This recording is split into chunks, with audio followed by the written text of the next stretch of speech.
but it's necessary. So just a brief recap. We started off at the beginning looking at the 7 church ages. We saw that there were 7 literal churches in Asia, but they are very typical of 7 ages in history. We saw that we believe that we're in the Laodicean age at the moment. And then the 7 seals, I pointed out to you how I believe that we are living in the time of those today, that they're the birth pangs that Jesus spoke of. Because if you read Matthew 24, we see how they correlate to those first seals. And I place the rapture at the 6th seal. There's some who place it before then, and we won't go into all that now. Then the 7th trumpet, we saw the 7th seal, we saw the start of the trumpet judgments, which is the first 3.5 years of the book of Revelation. And then the 7 bowls, we're still going to get there, come after the 7th trumpet. So at the moment, we were on the 2nd woe, the trumpet number 6. Remember, the last 3 trumpets are 3 woes, because as they progress, they get worse in intensity, the judgments, as God tries to bring man to repentance. We also saw that there was a mighty angel who swore an oath that there was going to be no more delay for the mystery of God to be revealed, the triumph of God over evil, and how the kingdoms of this world will ultimately be won back for man. They were lost by man. He lost them to Satan, and Satan is now the prince of this world. But we know that there's going to come a time, and we're going to see later in Revelation, where it says the kingdoms of this world have now become the kingdoms of our Lord and of our Christ. And so we find that John is given an open scroll to eat, and it tastes sweet in his mouth, but when it's in his stomach, it's bitter. And that symbolizes the aspect of God's word, that although to us it might be joyful to hear these prophecies because we see our redemption coming near, yet there are hard truths in there. And John is told that he has to prophesy to peoples, nations, languages, and kings. And so we doing what John was instructed to do.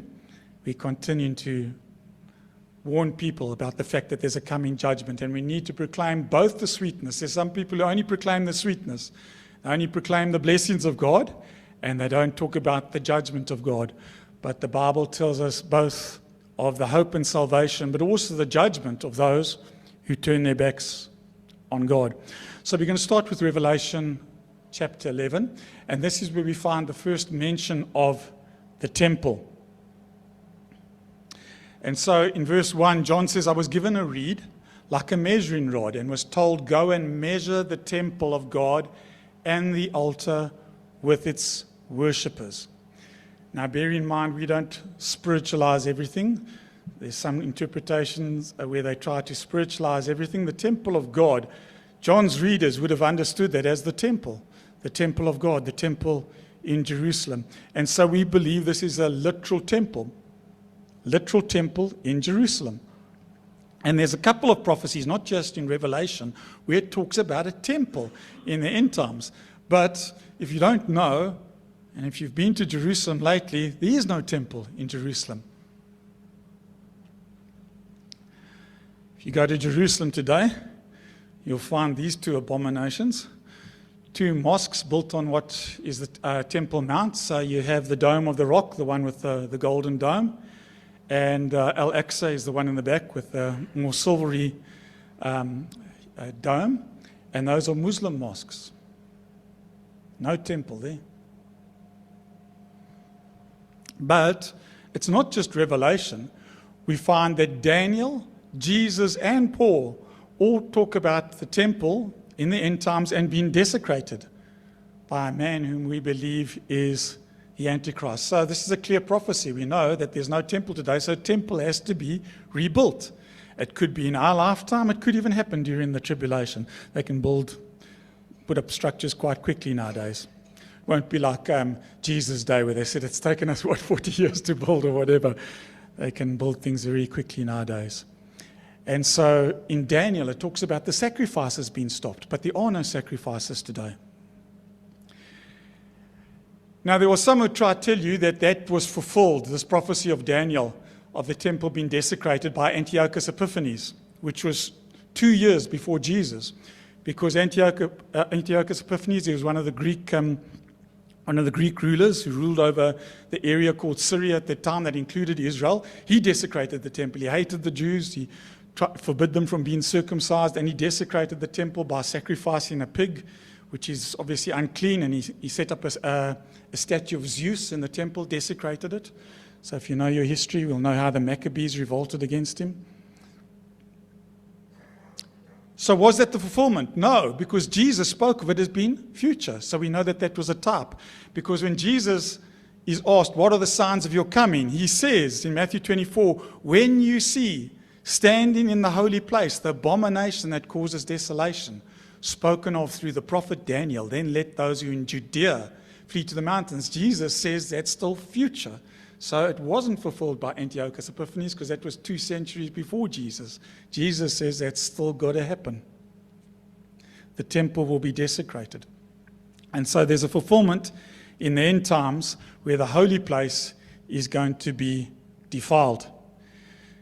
And the holy place is a reference for the temple. But in order for it to be defiled, it has to be rebuilt and be in active use. It says that the sacrifices are stopped. You can't stop them if they're not running. Paul, in 2 Thessalonians, which is also a book that speaks primarily about the end times and to correct errors about the end times, speaks of a man of lawlessness, which we take to be a reference to the Antichrist. And he says that he will set himself up in God's temple, proclaiming himself to be God. So Paul also says there will be a temple. Jesus says there will be a temple that will be defiled. Daniel says that. Paul says there will be a temple and the man of lawlessness will set his image up there and proclaim himself to be God. And so when John is told to measure the temple, this is a literal temple that will be rebuilt in Jerusalem. Again and again in prophecy we see this. Now, if you don't know, Orthodox Jewish scholars, that's not Messianic Jews, they don't believe in Jesus, they accept only the Old Testament. They believe, generally, that there's going to be a rebuilding of the temple. And they say it's going to happen in the era of the Jewish Messiah because they reject Jesus as Messiah. So it's interesting that they believe the Jewish Messiah will build the temple. And that's why many of us believe that the Antichrist, as a false Messiah, might actually sponsor the building of the temple. I've summarized a lot of this. If you want all the detail and get into the nitty-gritty, I've written a book on it, but this is the summarized version. So hopefully it's easy to follow. Hippolytus was a very important early Christian writer because he was a third-generation disciple of John. He was taught by a guy called Irenaeus, who was taught by Polycarp, who was taught by John. So his writings are very important. He wrote in the 3rd century. He believed that the Antichrist would rebuild the temple in order to curry favor with the Jews. And I believe he was spot on there. And if the Antichrist or the false prophet, it could even be the false prophet because he's more the religious leader, the Antichrist is more political leader, that would strengthen the case for him claiming to be Messiah because the Jews, the Orthodox Jews, are looking for the Messiah to come who will rebuild the temple. Now, why is there no temple anymore? In Jesus' day, when he was talking, he was actually sitting opposite the temple on the Mount of Olives. And, they could see the temple from where he was talking. He predicted the temple's destruction. Remember, the disciples were marveling at how wonderful the building was. And Jesus said, do you see all these things? I tell you the truth. Not one stone here will be left on another. Everyone will be thrown down. An amazing prophecy that was fulfilled in under 40 years after Jesus spoke these words. Because in AD 70, the Romans, because the Jews had risen up in rebellion, they were part of the Roman Empire, and they rebelled against the Romans. And so Titus over there, he destroyed the temple, and that what you see over there is actually an arch you see in Rome even today, the Arch of Titus. And you notice what they're carrying there? The menorah and all artifacts from the temple. They destroyed the temple and carried off the artifacts to Rome in fulfillment of Jesus' prophecy. Now, in the 2nd century, the Jews again revolted, and the Emperor Hadrian, who was a very anti-Semitic emperor, crushed the rebellion. And that rebellion was led by a guy called Bar Kokhba. He was a false Messiah. Many of them thought that he was the Messiah. And Hadrian was so incensed that he actually built a new pagan city on top of Jerusalem. He destroyed Jerusalem, and they built a pagan city called Aelia Capitolina. And on top of the Temple Mount, he erected a temple to Jupiter. And in a further act of spite, he renamed the area Syria Palestina.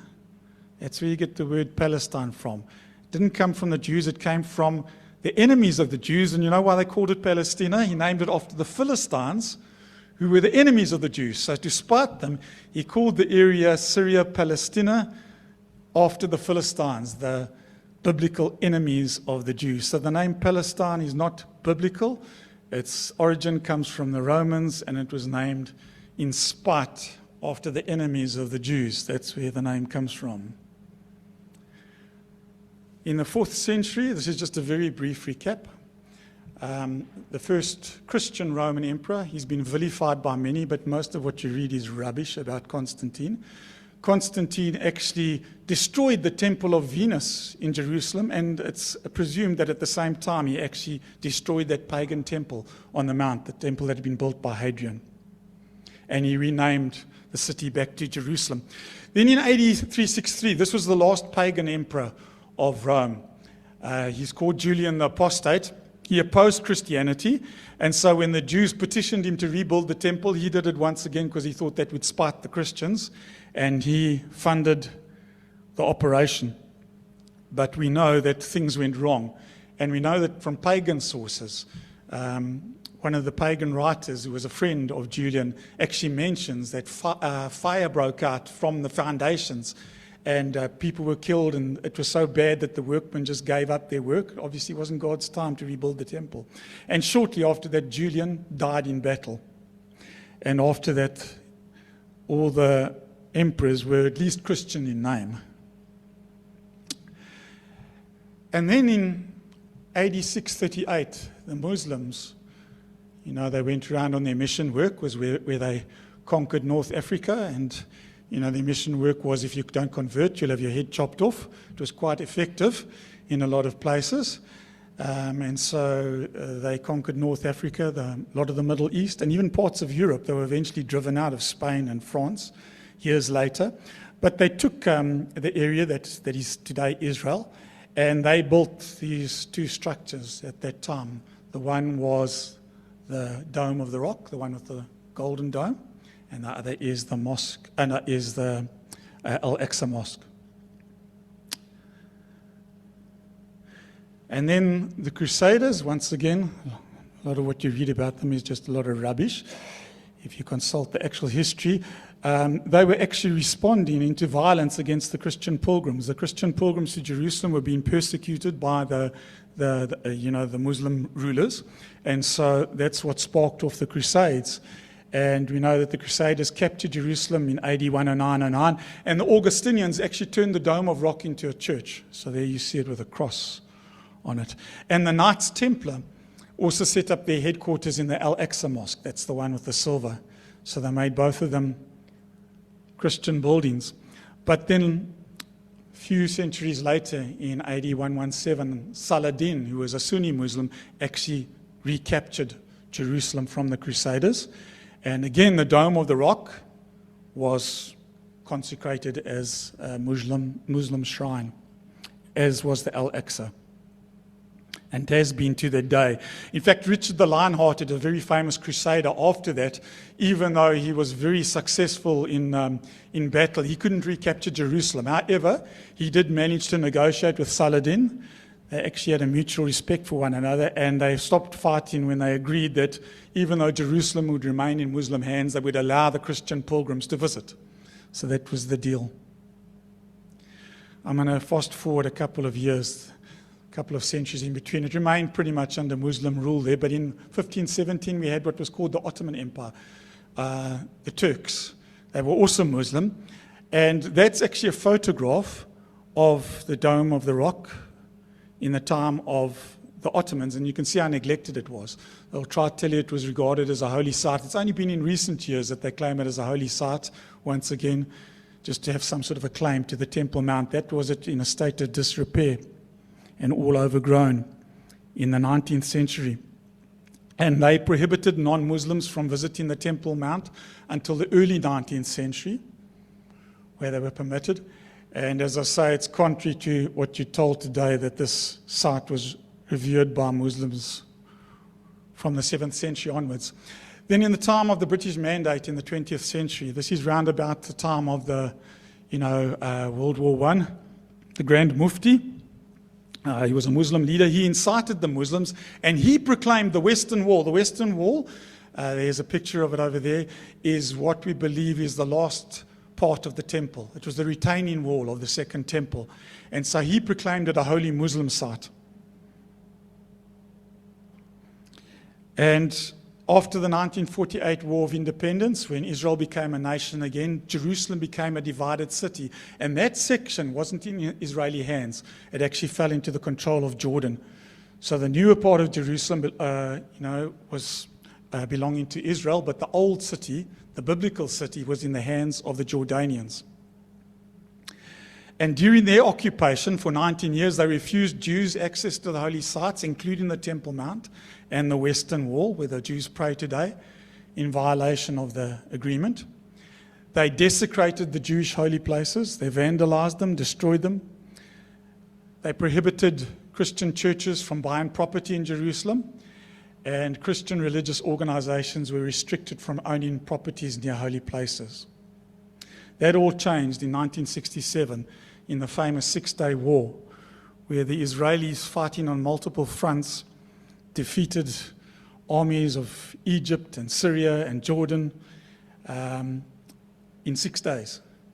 Totally destroyed them, and they quadrupled their territory in a matter of 6 days. And one of the things that they recaptured was the old city of Jerusalem, and so that became part of Israel at that time. There you can see a military rabbi leading the soldiers in celebration at the Temple Mount, the Western Wall. Now, when that happened, the Jews obviously saw this as something with messianic significance. They once again had the Temple Mount. And many Christians in 1967 recalled the words that Jesus had spoke. Jesus said of Jerusalem, he said, "They will fall by the sword. They will be taken as prisoners to all the nations." That's what happened. The Romans dispersed them among the nations. He said, "Jerusalem will be trampled on by the Gentiles until the time of the Gentiles are fulfilled." Jerusalem is once again in the hands of Israel. So we know we're living in end times, because Jesus said Jerusalem will be trampled on by the Gentiles until the time of the Gentiles are fulfilled. We're in the end days. So what are the obstacles to rebuilding the temple? We know there's going to be a temple in the tribulation. There's a couple of obstacles, so let's look at them briefly. And as I say, we're going to focus on this. We'll carry on with the text next time, but just to give you a bit of an idea, it's not quite as simple as just rebuilding the temple. So there's no Jewish temple in Jerusalem, so that's an obstacle. There's no temple. The next thing is that the Muslims still control the Temple Mount. We'll look at this in detail. There's no sacrificial system in place. There's no sacrifices, but the Antichrist stopped the sacrifices. And then we're going to have a look at the 10th red heifer. We'll see what that's all about. So let's look at that. No temple. So, as we've seen, the temple appears in multiple prophecies in the end times. So we need to have a temple built. That's a prophecy that needs to be fulfilled. A poll in July 2013 found that 30% of Israeli Jews supported the rebuilding the temple. 45% opposed it, and I suppose the others were undecided. So there are many Jews, particularly the religious Jews, who want the temple to be rebuilt. There's some among the religious Jews who say they want it rebuilt, but we must wait till the Messiah comes. It's a lot of detail in this, but if you want that detail, you're going to have to read my book or another book on it. But I'll go into all the sites. Where was the temple? There's 6 sites that I mentioned. Yeah, I'll show 5 of them. The other one is actually on the slope. Of the Temple Mount. But some believe it was where the Dome of the Rock was. That's the view of most religious Jews. I hold to the view that it was probably more to the south, and there's arguments for all of these. We can't know because they're not allowed to excavate there because it's under Muslim control. It would be easy to settle the argument if you could excavate. But as I say, there's different arguments for that. If you're interested in that, there's a book you can read. So I'm just going to mention two. The Dome of the Rock. As I say, that's the general position. Most Orthodox Jews believe that the temple was where the Dome of the Rock is today, that particular mosque.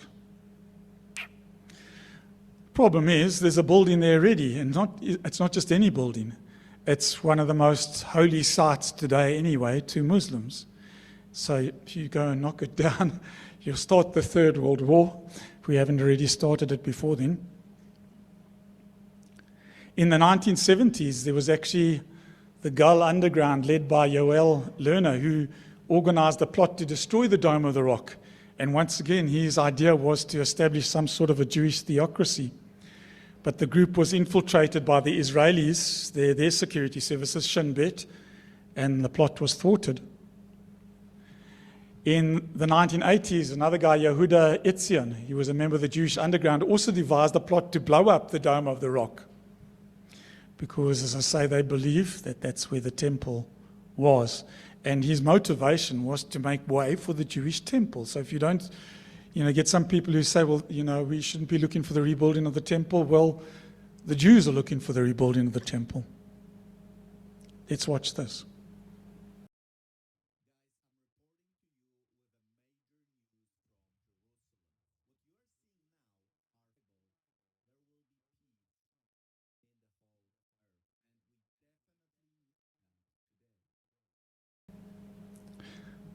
That was about 3 weeks ago.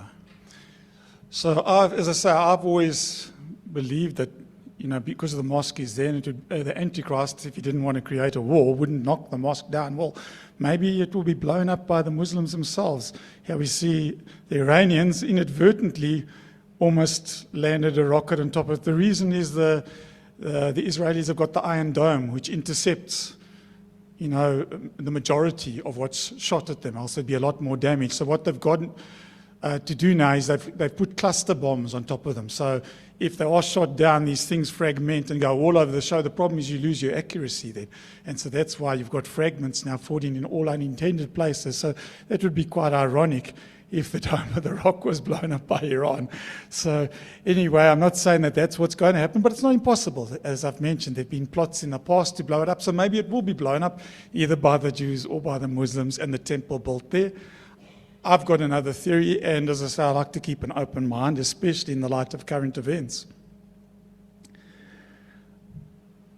I think that it's quite possible that it could be built next to it. Why do I say that? Well, in Ezekiel, when he's told to measure the temple, there is a reference, while he's measuring the temple, similar to what John is told to do, to the profane place. And some people believe that that's a reference to the Dome of the Rock. And so Ezekiel 42, verse 20 from the KJV said he measured it by the four sides. It had a wall round about 500 reeds long and 500 broad to make a separation between the sanctuary and the profane place. Now, a lot of the modern translations render that as common rather than profane. Profane is a bit of a stronger word, but the Hebrew word actually allows for both. So it's quite legitimate to translate it as profane. There's a stronger objection to using that prophecy, though. Some people point out that Ezekiel's temple appears to be set in the millennium. So they say you can't really take that to apply to the tribulation now, and that is a valid objection. However, what I think is a much stronger argument is what we find in Revelation itself. So John is told to measure the temple. He says, I was given a reed like a measuring rod and was told, go and measure the temple of God and the altar and count the worshippers there. And then he's told, but exclude the outer court. Do not measure it because it has been given to the Gentiles. And so those like myself who believe that there's a possibility that because the Antichrist is a peacemaker, rather than knock down the mosque, he'll build the temple next to it. And that way he can keep the Jews happy and the 1.5 billion Muslims happy as well. Because if he's a master politician, it's not going to do him very well politically to annoy 1.5 billion Muslims. So exclude the outer court. Do not measure it. It's been given to the Gentiles. So the belief is that they'll be next to each other. And that's why I said in the different views, and I go into this in detail in the book, the southern hypothesis, which is actually put forward by a Jewish guy, and there's a bit of a model I created there. If he's accurate, it would place the Al-Aqsa Mosque in the court of the Gentiles, which John is told not to measure because it's been given to the Gentiles, and replace the Dome of the Rock outside the building altogether. So that's another possibility, but as I say, we keep open mind because we don't really know where it was. But it's interesting in light of current events. So the next thing is the Muslims took control of the Temple Mount. Now, why is that? I told you that the Israelis took the city in 1967. And there's an iconic photo of Israeli parabats at the Western Wall after the Six-Day War at their most holy site. And they actually erected they put up the Israeli flag there as well. And some 200,000 Jews flocked to the Western Wall for the first time in millennia. But almost immediately, the Israeli Minister of Defense, if you remember Moshe Dayan, the guy with the eye patch, he told the soldiers to remove the Israeli flag. And the Israeli Prime Minister, Levi Eshkol, turned the control over to the Muslims, and he did it as a gesture of peace. He extended an olive branch, not that it got any sort of gratification for it. He said, no, take down the Israeli flag, and he said that the Jordanian organization known as the WAF would still administer the Holy Mount, and that has remained to this day. It's administered by the Muslims, even though it's an Israeli city. And yet, despite of that, the Muslims continue to use the Temple Mount as a pretext to muster world support against Israel's authority over Jerusalem. The Israelis said, if that's your holy place, well, you can keep it as your holy place. They didn't knock it down like they did to the Jewish synagogues during Jordanian rule. But if you go to the Temple Mount today in Jerusalem, it can be accessed by 11 gates, but non-Muslims are only allowed to enter through that particular gate over there, the Muhrabi Bridge. And as a Christian or Jew, you're prohibited from any religious activity. You're not allowed to engage, even in praying, even if you're doing it under your breath. Security is tight. Signs to the entrance list strict rules for visitors not to engage in any religious activity. That's the situation today. Now, what Muslims today claim is, that Jerusalem's never mentioned in the Quran. It's mentioned thousands of times in the Old Testament. It's mentioned hundreds of times in the New Testament. It's not mentioned once in the Quran. But they will tell you today that Muhammad went on what they call the night journey, and he rode a winged horse called Burak, and he rode it to Jerusalem, the furthest mosque. It's not called Jerusalem, to the furthest mosque. And they say that he tied his horse to the Western Wall. And then he flew back, I think, after making a turn by heaven. He went back to Mecca, on his winged horse. It's not mentioned in the Quran. It's mentioned in the Hadith, which are the other sort of holy books of the Muslims, not as holy as the Quran. It doesn't say Jerusalem. It says the remotest sanctuary, and you'll actually find, once again, it was never believed to be in Jerusalem for centuries, and only in more recent times it's become politically convenient to say, well, the remote sanctuary that he visited, according to the Hadith, is actually the Al-Aqsa Mosque in Jerusalem.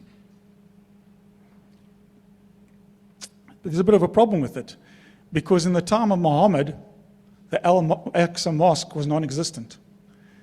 And the mosque was only built, years after Muhammad. So it's a bit difficult to say that he visited a mosque that actually hadn't been built yet. So even if there was a creature like Burak, a winged horse, and it had taken him to Jerusalem, he wouldn't have found a mosque there. And you can check that on the timeline of history. So that's a bogus claim, for more reasons than once. Nevertheless, that's what you'll hear, the propaganda. And before the third temple can be built, obviously the control of the Temple Mount will have to be taken away from Muslims, because certainly in the political climate today, they're not going to allow a Jewish holy place to be built either near or on top of the Dome of the Rock or Al-Aqsa. And then the third thing is the sacrificial system. The breaking of the treaty. Remember, the Antichrist puts in place a 7-year treaty. Daniel tells us he'll confirm a covenant with many for 7 years. And in the middle of the 7, the sacrifice will be stopped. So Daniel 9:27, in the middle of the 7, he will put an end to sacrifice. In order for him to put an end to sacrifice, as I pointed out, you have to have the sacrifice. Today, there's no temple and there's no sacrificial system. So is that likely to happen? Well, generally, the Orthodox Jews, and this is from Wikipedia, if you can go check the article, want the sacrifices to resume once the temple is rebuilt. Obviously, as Christians, we've got no need for a sacrificial system because Jesus was our sacrifice. But these are guys who are still in the old covenant. And 3 times a day, the religious Jews recite prayers for the temple's restoration and the resumption of sacrifices, if you go read their prayer. The Temple Institute, they've got a website, you can go visit it. These guys not only are saying that they want to rebuild the temple, they've actually engaged craftsmen and they've already recreated all the sacred vessels and the vestments, the clothes for the temple. They're ready. There's just one picture of their website where they've actually built the altar, and they built it in such a way that it can be disassembled, and they say easily put together once the temple is in place. So there's some of their priests to be, and the altar, the brazen altar, and it's been made on uncut stones. Remember, that's the Jewish practice. And this is what this website, an excerpt from the website, a Jewish website, the Temple Institute, they say the people of Israel are required to build an altar exclusively on the site of the original altar on Mount Moriah, the Temple Mount. When circumstances become favorable, this new altar can be quickly reassembled on the proper location. Now, what about the priests? Do they know who the priests are? Remember, we had the 12 tribes of Israel, but no one knows who the tribes are today, or do they? Well, we sort of know a bit about the tribes. So the Jews today divide the people into 3 categories. The Kohanim, the Levim, and the Yisraelim.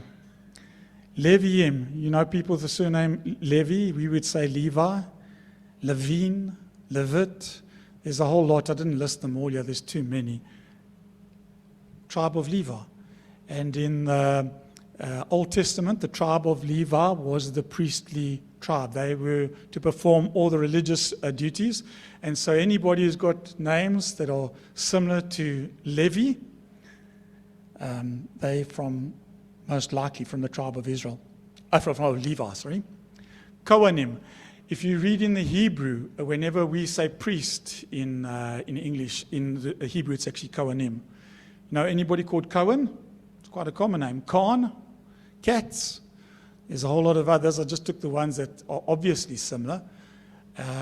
Generally, those are people who came from Aaron, because out of the tribe of Levi, Aaron in particular was chosen, remember, to be the high priest, and his sons were the priests. So we pretty much know generally, and also they're using DNA today as well. They know, who was in the tribe of Levi and who were the descendants of Israel. And the rest of the Jews, they don't really know which tribe they're from, so they call them Yisraelim, Israel. And so people who can fulfill the role of priests are already in place in Israel, and they're already trained in them. And there you can already see, once again, this is a picture from the Temple Institute website. There's Rabbi Shlomo Riskin, who's a Cohen, and he's been measured for his priestly garments. This is a couple of years ago already. So if you think the temple won't be rebuilt, or you hear some people saying we're not to take those prophecies literally, well, it's very strange that all this is happening. And so the Temple Institute is preparing for the temple by inaugurating a workshop that manufactures the priestly garments. So they've got the priestly garments, they've got the priests ready, they've got the altar and all the utensils, the menorah, everything ready. They just need the building. And so finally, the 10th red heifer, what's that all about? You might have heard a lot of prophecies about this. It is quite significant. Because the red heifer, a heifer is just a young female cow, obviously, hasn't given birth yet, and has never, well, in the biblical sense, in order to qualify you, they never had been yoked before. And so Numbers 19:2, tell the Israelites to bring you a red heifer without defect or blemish that has never been under yoke. And they would use that for ritual purification. So I told you about how Antiochus Epiphanes defiled the temple. Well, when the Maccabees took it back, one of the things that they had to do was this ritual purification where a red heifer had to be killed. And so the red heifer is used to make things ceremonially clean. Problem is, these red heifers are very hard to come by, because according to their laws, if they've got more than 2 white or black hairs, that disqualifies them. Very difficult. So they get inspected by the rabbis, and if he's got 3 black hairs, he's out. Now, according to the Jewish tradition, only 9 red heifers have been slaughtered. So they're looking for the 10th red heifer. Maimonides was one of the greatest medieval Jewish scholars. And listen to what he said. This is a quote from him. He said, the 10th red heifer will be accomplished by the king, the Messiah. This is a religious Jew already in the medieval times saying that the 10th red heifer, implying that the temple will be rebuilt and the 10th red heifer will be brought by the Messiah. What they don't know is going to be a false Messiah. Now, there are some religious Jews who believe they should wait for the Messiah to come. There are others, like the Temple Institute, who say, no, we need to do it now. And so a divided opinion there.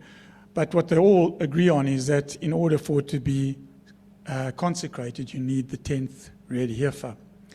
And so Jews who hold to the opinion that they ought to be looking to build the temple now are already actively looking for the 10th red heifer. The search is on for the elusive 10th red heifer. They had a couple of candidates. What happened is the Americans had a breed called the Red Angus, which was of great interest to them. It was actually a Christian farmer, and they got in contact with them, and so they subsequently have got this breed that they've now taken across to Israel, and they are actively trying to breed the 10th red heifer. They actually had some possible candidates a few years ago, and then they got disqualified, I think, when they got the 3rd black hair. And so, as we draw to a close, the Temple Institute is actively, today, you can go look on their website, looking for the 10th red heifer. They're sponsoring programs to breed these animals. They've got the priests ready. They've got the garments ready. They've got all the instruments that are used, and they've been built according to the details given in the Bible and in the Jewish holy tradition. And this is according to the website of the Temple Institute. They say the fate of the entire world depends on the red heifer. For God, whenever they put God, they always leave the D out. They say you shouldn't write the name of God. For God has ordained that its ashes alone are the single missing ingredient for the reinstatement of biblical purity, and thereafter the rebuilding of the Holy Temple. So I'm going to play you one last clip. After this slide, I think it is. Just to reiterate, a heifer is a young cow. It's never born a calf. According to Numbers 19, it must be red in color, be without blemish, and must never been used to perform work. And I told you that the Red Angus is a breed of cattle which some hope is going to meet that stringent requirement that they have in the Mishnah. The Mishnah, which is one of the Jewish holy writings, is even more stringent in its requirements than the biblical writings, and that's what they're using. So let's look at this last clip.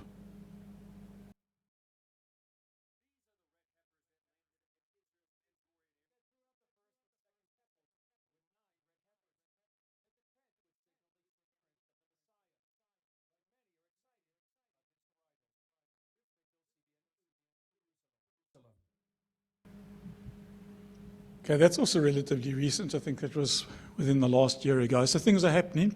And just in closing, I just want to mention to you, one of the criticisms that some people will try to give us, but we're in the new covenant, we don't need temples and sacrifices. Well, that's right. But remember, we believe that God is going to start dealing with Israel again. Although they've been restored as a nation, the majority of them still are living in the old covenant, haven't accepted Jesus as the true Messiah. And so, yes, we know that Christians have got no need for a temple other than for the fulfillment of prophecy. Remember when the Samaritan woman said to Jesus, well, you Jews say we should worship, in Jerusalem, and we say it should be on this mountain. Jesus said, a time is coming when you'll worship neither in Jerusalem nor on this mountain. He was talking about the new covenant that we're in. And we know that in the new covenant, we are the temple. Okay, your body is the temple of the Holy Ghost. So we're not looking for a temple because we believe it's important for Christians. It's not. It is important, however, for the Old Covenant Christians, which is one of the reasons, many reasons why I don't believe in replacement theology, where they say God is done with Israel.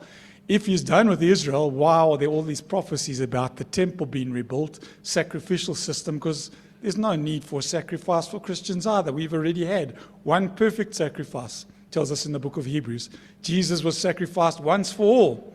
We don't need sacrifices, we don't need temples, but his old covenant people who are going to be restored, we believe, in the future, in greater numbers. We do have some Messianic Jews today, but the vast majority are still living in the old covenant. So just to mention that for some who, come against that criticism that we're not supposed to be looking for a temple. I can tell you, as I've pointed out, there are people who actively want to rebuild a temple, reinstitute the sacrifices, and it is going to happen because it's in the Bible. The temple will be rebuilt, it will be defiled by the Antichrist. But in line with that, we'll close with a new covenant song, which says, no, you're not, you are the temple. So in our covenant, we're the temple of the Holy Ghost. We don't have to travel to Jerusalem to encounter God. God dwells within us. We are a temple of the Holy Ghost.